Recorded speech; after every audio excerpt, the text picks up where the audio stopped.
In my intro every week, I say that this podcast is for teens and young adults, and I am very aware that we have moms and dads and grandparents listening. Super glad to have you guys, and you're happy to share it.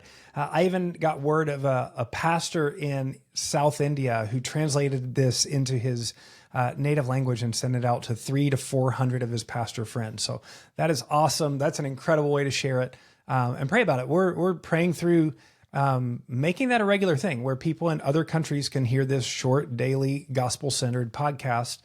So you moms and dads and parents, not you teenagers, you just need to get a job and save your money, give to your local church. But if you want to be a part of helping support that, you can go to guidedbyfaith.net and help be a part of the regular support as we try to expand this ministry.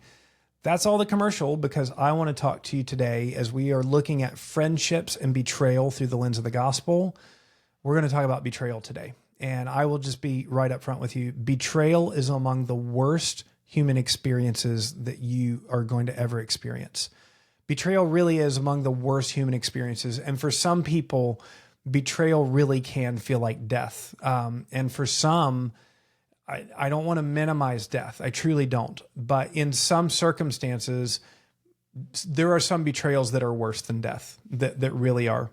You know, I know people, I've lost a spouse before, and it was really hard. Like, that's the understatement of a lifetime. It was really hard. But at the same time, I know people who walked through broken marriages and divorce, and the betrayal that happened, the shock that happened, in some ways was harder to get past and walk through than even the death of a spouse that I know is with Jesus that I'll see again. So betrayal can be horrific. It can be really hard. I don't want to minimize it. And it's whether it's in your love relationships or even in friendships. But I don't want it to define you. Betrayal can be horrible, but betrayal should not define you. And so I'm going to go right to the root of the gospel today, because that's the only real hope that I have with betrayal. And that's realizing that Jesus experienced betrayal on a level that I never have. In Matthew 26, 47 through 50, this is at Jesus' arrest, and we pick it up and it says that while Jesus was still speaking, Judas, one of the 12, arrived, and with him was a large crowd armed with swords and clubs sent from chief priests and elders of the people. Now the betrayer, Judas, had arranged a signal with them. The one that I kiss is the man. Arrest him. Going at once to Jesus, Judas said, "Greetings, Rabbi," and kissed him. Jesus replied, "Friend, do what you come for." And the men stepped forward, seized Jesus, and arrested him. And we know the rest of the story. That ended up in his trial and his beatings and floggings, and then ultimately his crucifixion. That's horrific. And it was initiated by a close friend, by one of the 12. This guy had spent 3 years walking with Jesus, eating with Jesus, witnessing his miracles, taking care of Jesus's money. And how does he betray him? He doesn't just run off and steal from the disciples. That would have been bad enough. He betrays Jesus with a kiss. Can you imagine that? Being turned over to your executioners with the kiss of a friend.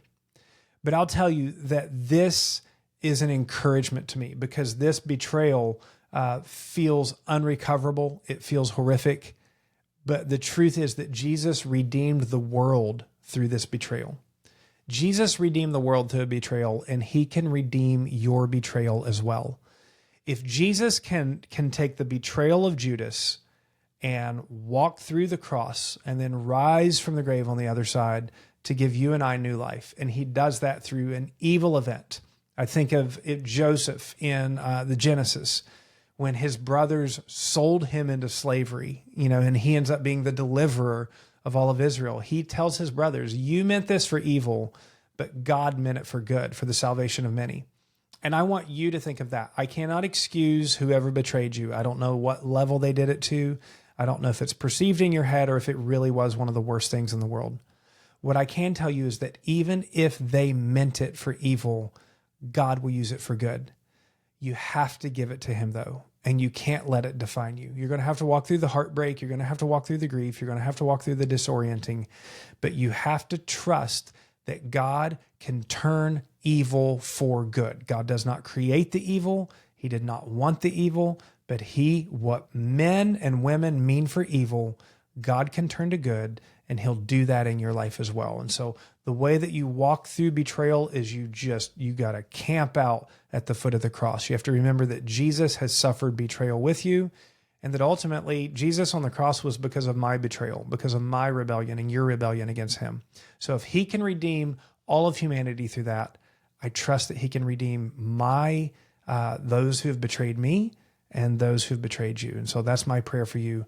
Cling to the cross. Don't take your eyes off Jesus, and trust that he will work it for good.